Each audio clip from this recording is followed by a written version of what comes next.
Olá, tudo bem? Eu espero que sim. Meu nome é Gederson Freitas, consultor de segurança da informação e segurança cibernética com mais de 19 anos de experiência nessas áreas.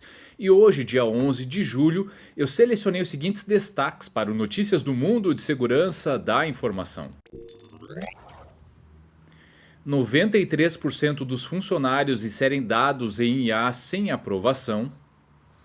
Empresas levam até 30 dias para corrigir brechas de segurança e só metade consegue, aponta relatório. E Ingram Micro começa a restaurar sistemas após ataque cibernético. E eu começo com essa notícia que fala 93% dos funcionários inserem dados em IA sem aprovação. A Managed Engine, divisão da Zorro Corporation, divulgou um detalhado relatório sobre o uso de Shadow AI, ou seja, o uso não autorizado de IA, em corporações. Intitulado The Shadow AI Surge in Enterprises, o relatório indica que os funcionários estão trazendo ferramentas de IA para as empresas em um ritmo mais rápido do que a capacidade da TI de realizar avaliações de risco. O estudo foi feito em maio deste ano, com cerca de 350 decisores de TI nos Estados Unidos e Canadá, e identifica brechas que as organizações precisam fechar se quiserem reduzir os riscos de Shadow AI e transformá-la em uma vantagem estratégica. Entre as principais descobertas estão três pontos: o aumento. 60% dos funcionários estão usando ferramentas de IA não aprovadas há mais de um ano e 93% dos funcionários admitem inserir informações em ferramentas de IA sem aprovação. Os riscos. 63% dos gerentes de TI consideram vazamento ou exposição de dados o principal risco de Shadow AI. Por outro lado, 91% dos funcionários acreditam que a Shadow AI não representa risco algum, pouco risco ou algum risco, que é compensado pelas vantagens no uso.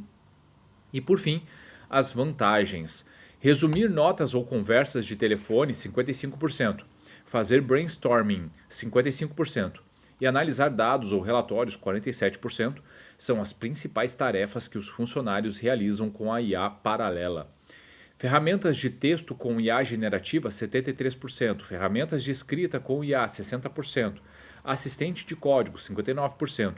São as principais ferramentas de IA aprovadas pelos ITDMS para uso dos funcionários. A IA paralela representa tanto maior risco de governança quanto a maior oportunidade estratégica nas empresas, disse Ramprakash Ramamurthy, diretor de pesquisa da IA da Managed Engine. As organizações que vão prosperar serão aquelas que abordarem ameaças à segurança e reformularem a IA paralela com o indicador estratégico das necessidades genuínas de negócio. Os líderes de TI devem deixar de atuar na defensiva e passar a construir proativamente ecossistemas de IA transparentes, colaborativos e seguros, que os funcionários se sintam capacitados a usar. A falta de educação sobre treinamento de modelos de IA, comportamento seguro do usuário e impacto organizacional estão impulsionando o uso indevido sistemático, diz o relatório. Pontos cegos continuam a crescer nas organizações, mesmo com as equipes de TI se mobilizando para aprovar e integrar ferramentas de IA o mais rápido possível. Enquanto isso, a IA paralela prolifera devido à aplicação inadequada das políticas de governanças estabelecidas. 85% dos gestores relatam que os funcionários estão adotando ferramentas de IA mais rápido do que suas equipes de TI conseguem avaliá-las. 32% dos funcionários inseriram dados confidenciais de clientes em ferramentas de IA sem confirmar a aprovação da empresa, enquanto 37% inseriram dados privados e internos da empresa. 53% dos gestores dizem que o uso de dispositivos pessoais pelos funcionários para tarefas de IA relacionados ao trabalho está criando um ponto cego na postura de segurança da organização. Apenas 54% dos gestores relataram que suas organizações implementaram políticas de governança de IA claras e aplicadas e monitoram ativamente o uso não autorizado, enquanto 91% implementaram políticas em geral.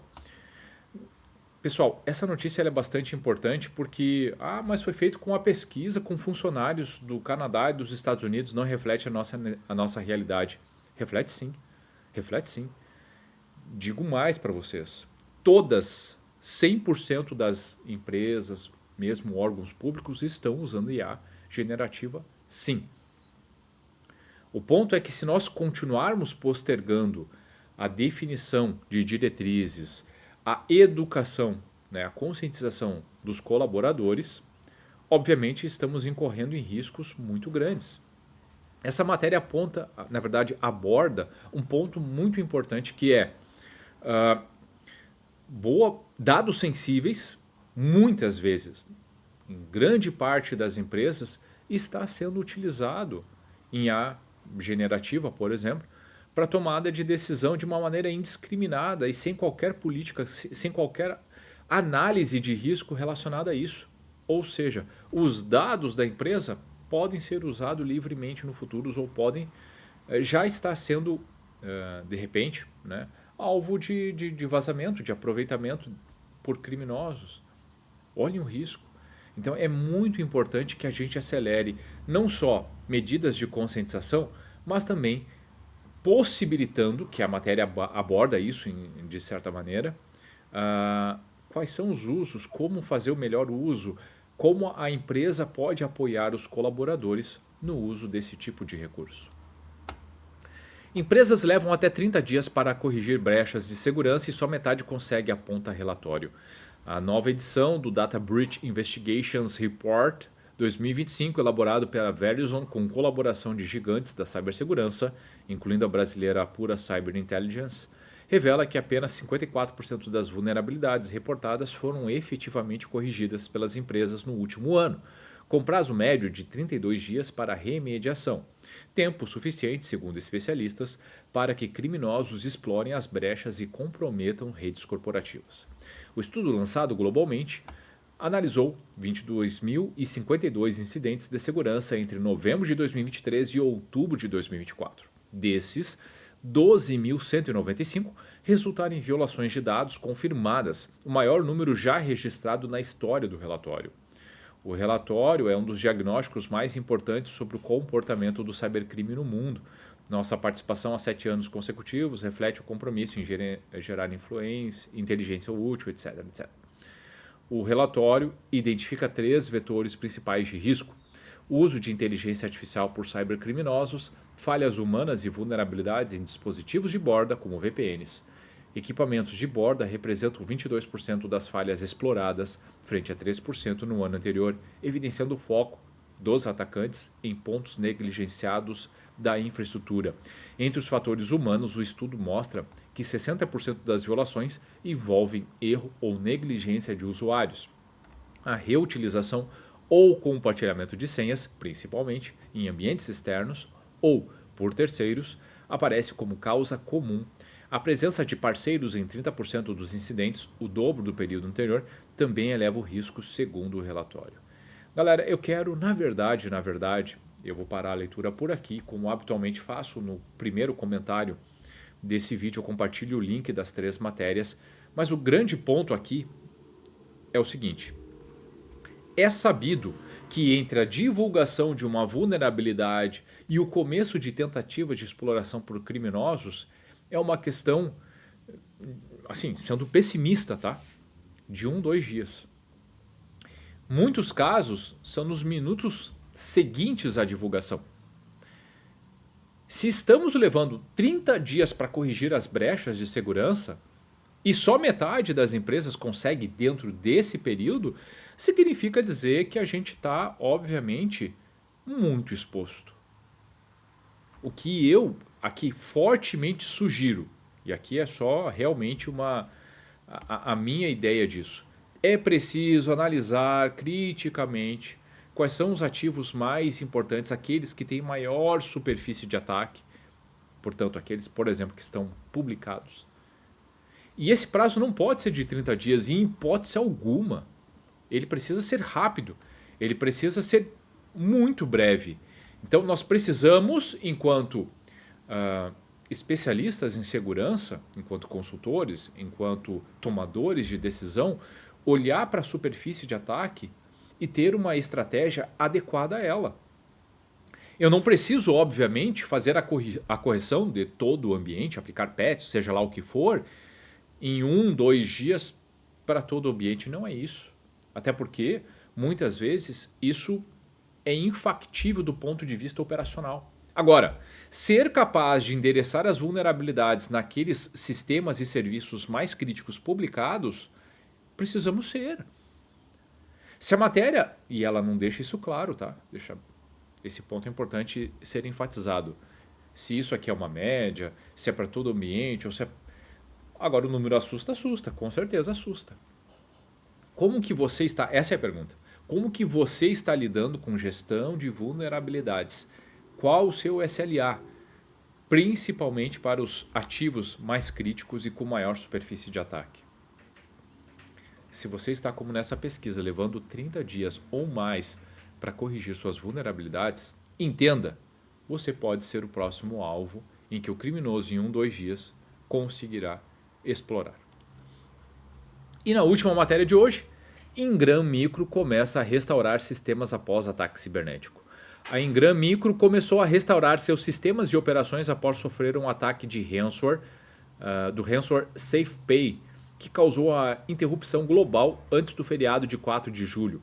A empresa, uma das maiores distribuidoras de tecnologia do mundo, teve seu site e sistemas de pedidos tirados do ar, enquanto funcionários foram orientados a trabalhar remotamente. No começo do último sábado, a própria Ingram confirmou o ataque de ransomware após o incidente ser reportado inicialmente pelo Bleeping Computer. Desde segunda-feira, a companhia começou a aceitar pedidos por telefone e e-mail em diversos países, incluindo Estados Unidos, Canadá, Reino Unido, Alemanha, França, Itália, Portugal, Espanha, Brasil, Índia e China.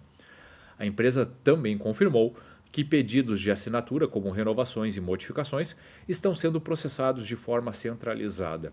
Ainda há limitações para alguns pedidos de hardware e tecnologia que estão sendo analisados conforme são recebidos. Como parte das medidas de contenção, a Ingram Micro realizou uma redefinição global de senhas, reforçou o uso de autenticação multifator e começou a restaurar o acesso via VPN para seus funcionários. Sistemas internos relacionados a pedidos, logística e operações também começaram a ser restabelecidos. Apesar do avanço na recuperação, o processo de normalização ainda está em curso. A empresa não confirmou se houve vazamentos de dados e o grupo SafePay ainda não assumiu publicamente o ataque. No entanto, o histórico da gangue inclui o roubo de dados como parte da estratégia de extorsão, o que pode indicar possíveis revelações nos próximos dias. Essa matéria, assim, pelo menos na minha visão, ela é complicada, ela é triste, porque assim mostra que uma gigante, né, do mercado de tecnologia teve seus serviços, e isso é importante que seja dito porque isso é comum a empresas privadas ou órgãos públicos. Serviços impactados por ataques de ransomware. Aqui nesse caso, houve uma parada em que os serviços deixaram de ser disponibilizados e há um prejuízo de alguns dias, pensem, de uma gigante, na disponibilidade dos serviços e na capacidade de operação. É isso que pode acontecer. Portanto, é fundamental que tenhamos estratégias robustas de segurança, independente do nosso ramo de negócio, seja para proteção, como também para detecção e respostas e recuperação dessas crises quando elas acontecerem, se elas acontecerem. Precisamos estar preparados para tudo.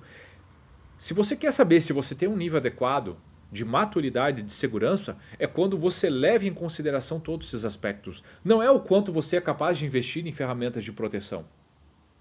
É o quanto você é capaz de ter um nível de maturidade de segurança em todos os aspectos. Desde a identificação daquilo que é mais importante para o negócio, a sua capacidade de proteger aquilo que é mais importante, a sua capacidade de detectar desvios e comportamentos anômalos, a sua capacidade de responder adequadamente a esses eventos anômalos que muitas vezes são incidentes e principalmente incidentes precisam ser tratados rapidamente. E quando esses incidentes trouxerem um impacto maior, a sua capacidade de se recuperar, de identificar o que aconteceu e de ter uma estratégia clara de restabelecimento da situação de normalidade. É isso. É isso. Estratégia robusta de segurança precisa levar tudo isso em consideração. Então, a partir de incidentes como esse, e que muitas vezes acabam nos sensibilizando, é onde nós devemos nos perguntar: como o escopo que eu atuo está frente à maturidade de segurança? Bom, pessoal, o que eu tinha selecionado para hoje era isso. Espero sinceramente que você tenha gostado, porque se você gostou, curta esse vídeo para que ele chegue para mais pessoas. Salve esse conteúdo e compartilhe com seus colegas e amigos para que eles também possam se beneficiar do conteúdo. Fazendo isso, trabalhará aspectos de conscientização e trará maior consciência sobre sistemas e, com maior consciência, obviamente, maior cultura de segurança da informação. Então, vamos juntos por mais cultura de segurança da informação. Por hoje é isso, um ótimo dia, um abraço e até a próxima!